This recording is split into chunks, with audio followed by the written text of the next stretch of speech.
Relâchez cet homme, et je vous dirai qui est le vrai coupable. Vous êtes loin d'imaginer qui est le voleur dans cette affaire. Un silence de plomb s'était abattu sur la salle d'audience du palais de justice, une quiétude si dense et si pesante que chaque craquement du parquet semblait une détonation. Pierre, un homme dont les vêtements élimés racontaient une vie de difficulté et dont le regard portait la lassitude du monde, se tenait avec difficulté dans le box des accusés. Il était détenu depuis 3 interminables journées pour le vol supposé d'un dossier sensible, volatilisé du bureau privé de l'influent entrepreneur Stéphane Dubois. Ce dernier, personnage respecté et craint dans ce village de Provence, était l'antithèse de Pierre. Tous les regards convergeaient vers l'accusé, des regards lourds de préjugés et d'un dédain à peine voilé, comme si sa condition de sans-abri constituait en elle-même l'aveu de sa culpabilité. « Je suis étranger à tout cela », murmura Pierre, sa voix éraillée par l'angoisse, se perdant dans l'immensité de la salle.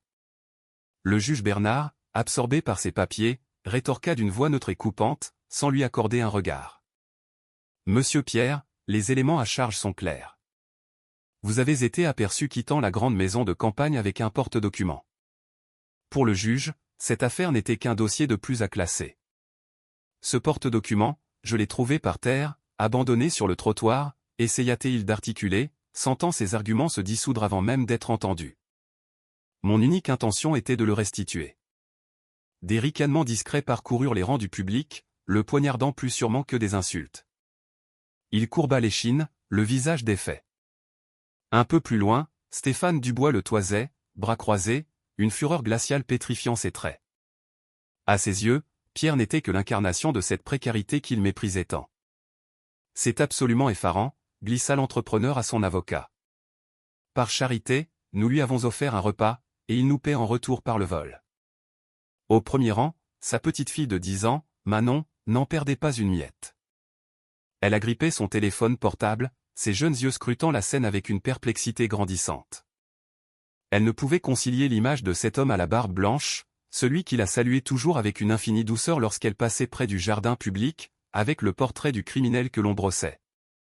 Le procureur, dans une démonstration de force, présenta ses dernières pièces à conviction, des clichés de vidéosurveillance de piètre qualité, des dépositions bancales, mais l'ensemble était arrangé de manière à former un faisceau de présomptions accablantes pour le juge. L'affaire semblait entendue. Pierre laissa échapper un long soupir de résignation, un souffle qui abandonnait la lutte. Son regard se perdit sur les moulures du plafond, une prière muette aux lèvres. C'est alors que la frêle silhouette de Manon se dressa. Un instant. Lança-t-elle, sa voix d'enfant, bien que tremblante, fendant le silence de la salle. Relâchez-le, et je nommerai le véritable coupable. Un pivotement collectif des têtes s'opéra dans sa direction. Le visage de Stéphane Dubois passa de la stupéfaction à une colère sourde. « Manon, assieds-toi. » « Ce n'est pas un jeu, siffla-t-il entre ses dents. Mais la fillette resta de marbre, plantée sur ses jambes, une détermination farouche dans le regard. Elle brandit son téléphone. « Ce n'est pas un jeu, grand-père. J'ai été témoin de quelque chose que tu ignores. » Intrigué, le juge Bernard leva la main pour imposer le calme. « Mademoiselle, veuillez nous expliquer vos propos. » Manon prit une inspiration, le cœur battant à tout rompre, et leva son téléphone. « Cette nuit-là, j'ai réalisé une vidéo par hasard. Je voulais te filmer une surprise, grand-père, te montrer le bureau que Thierry, notre majordome, avait décoré pour ton anniversaire. Mais la caméra a enregistré autre chose. » Un frémissement agita l'assistance. Les traits de Stéphane Dubois se durcirent. « Manon, cesse cette mascarade immédiatement, » tonna-t-il. Elle refusa d'un signe de tête. « Non. C'est toi qui m'as toujours dit que la vérité devait éclater, quelles qu'en soient les conséquences. » Le juge, après un instant de réflexion, acquiesça lentement. « Accordons-lui le bénéfice du doute. »« Montrez-nous cette vidéo, » ordonna-t-il. Un greffier brancha le téléphone à l'écran de la cour. L'éclairage de la salle fut diminué. La vidéo se lança. C'était une vue subjective et instable du bureau, filmée à hauteur d'enfant. On percevait des éclats de rire lointains, puis la silhouette de Thierry apparut, se déplaçant avec une prudence suspecte. Après un rapide coup d'œil circulaire, il glissa un dossier sous un canapé. Les chuchotements dans la salle enflèrent jusqu'à devenir une clameur. Thierry bondit de son siège, le teint cireux. C'est une manipulation. Cet enfant affabule.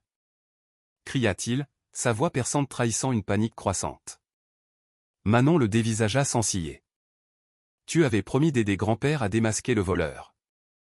Parliez-vous de vous-même? Le maillet du juge s'abattit sur le pupitre. De l'ordre? Pierre, dans son box, était abasourdi. Des larmes chaudes roulaient sur ses joues creusées. Juste ciel, pendant tout ce temps Stéphane Dubois restait muet. Sa façade d'homme d'affaires impitoyable se fissurait, révélant une vulnérabilité insoupçonnée. Son regard allait du sans-abri à sa petite fille, incapable de formuler une pensée cohérente. Soudain, dans un acte insensé, Thierry tenta le tout pour le tout. Il fonça vers la sortie, renversant un agent de sécurité sur son passage. Les photographes se déchaînèrent, leur flash illuminant la scène de façon stroboscopique. Le juge hurlait des directives tandis que la salle sombrait dans la confusion. Manon, effrayée, se blottit contre son grand-père. Stéphane, encore hébété, ne put que balbutier « Qu'est-ce que j'ai fait ?» La vidéo continuait de tourner en boucle sur l'écran, exposant la trahison à la vue de tous. Pendant que les forces de l'ordre pourchassaient Thierry, Pierre demeurait immobile, les yeux rivés sur le juge, attendant la sentence qui allait enfin lui restituer sa vie et son honneur. Les agents de sécurité réussirent à bloquer les issues avant que Thierry ne prenne la fuite. Acculé contre un mur, il haletait, baigné de sueur, tandis que l'audience observait la scène, entre cris et crépitements de flash. Le majordome laissa échapper un sanglot de pure détresse. « Vous ne comprenez rien. Je n'ai fait qu'obéir aux ordres. » clama-t-il en direction de son employeur. Stéphane Dubois parut se transformer en statue de pierre. Un silence encore plus profond s'installa. « Les ordres de qui, précisément ?» interrogea le juge Bernard, sa voix résonnant avec gravité. De personne, tenta de se dédire Thierry, mais la terreur le fit plier. De lui, avoua-t-il en pointant un doigt tremblant vers Stéphane Dubois. Il m'a demandé de faire disparaître ce dossier. Il allait révéler ses agissements au sein du conseil d'administration. Une onde de choc traversa la salle. Stéphane Dubois, livide, baissa la tête, incapable d'affronter le regard déçu de Manon. Le juge rétablit le calme d'un coup de maillet. « Monsieur Dubois, confirmez-vous les dires de votre employé ?» L'homme d'affaires inspira profondément, mais sa voix se cassa. « J'ai voulu préserver la réputation de ma famille. J'ai pensé que dissimuler ces documents étoufferait le scandale. Je n'ai pas mesuré, je n'ai pas envisagé qu'un innocent paierait le prix de ma lâcheté. » Manon fondit en larmes. S'échappant des bras de son grand-père, elle courut vers Pierre. « Je vous en supplie, pardonnez-lui, » sanglota-t-elle. Le vieil homme posa sur elle un regard empreint de bonté. « Ce n'est pas à toi de demander pardon, mon enfant. Tu as eu le courage de défendre la vérité alors que tous les autres se taisaient. » Le juge prononça la relaxe immédiate de Pierre. Le cliquetis des menottes s'ouvrant et tombant au sol fut un son libérateur pour toute l'assistance. Pour la première fois depuis une éternité, Pierre sentit le fardeau de l'injustice quitter ses épaules. « Merci, monsieur le juge, » souffla-t-il, la gratitude étranglant sa voix. « Ce n'est pas moi qu'il faut remercier, » répondit le magistrat. « C'est cette jeune fille. » Et la vérité. Alors que Thierry était emmené, Stéphane, secoué de spasmes, demanda à s'exprimer. « J'ai vécu toute ma vie avec la conviction que la fortune pouvait tout racheter. J'apprends aujourd'hui que la vraie richesse ne se mesure pas à ce que l'on possède, mais aux principes que l'on défend. » Manon l'enlaça. « Grand-père, il n'est pas trop tard pour bien faire. » Il hocha la tête, les yeux injectés de sang. « Tu as raison. Et cela commence par des excuses en bonne et due forme à cet homme. » Stéphane se leva et s'avança vers Pierre. Les objectifs capturèrent ce moment où le titan de la finance tendit la main à celui qui l'avait jeté en pâture. « Je vous ai profondément mal jugé. Je n'ai vu que votre misère et non votre cœur. J'implore votre pardon. » Pierre le fixa un long moment avant de saisir sa main. « Nous avons tous droit à une seconde chance, monsieur Dubois. La vôtre débute maintenant. » L'audience éclata en applaudissements. Manon sourit, son téléphone toujours en main, l'instrument qui avait réécrit une destinée. À l'extérieur, les chaînes d'information relayaient déjà l'incroyable retournement de situation. Quelques semaines plus tard, Pierre était l'un des piliers du nouveau programme d'aide sociale fondé par Stéphane pour les démunis. On les voyait souvent marcher dans le jardin public, là où une méprise avait failli tout détruire. Je ne pensais plus jamais pouvoir faire confiance, confia Pierre, contemplant le crépuscule provençal. Et moi, je ne pensais pas qu'un sans-abri me réapprendrait à croire en l'humanité, répondit Stéphane avec un sourire sincère. Manon les rejoignit en courant, son rire cristallin flottant dans l'air tiède.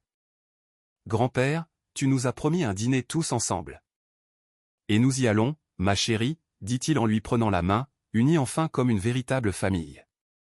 Le Mistral léger semblait porter le souvenir de ce jour au tribunal, où une petite fille avait prouvé que la vérité, aussi fragile soit-elle, finit toujours par se faire entendre. Car lorsque la justice vient du cœur, nulle puissance ne saurait l'étouffer.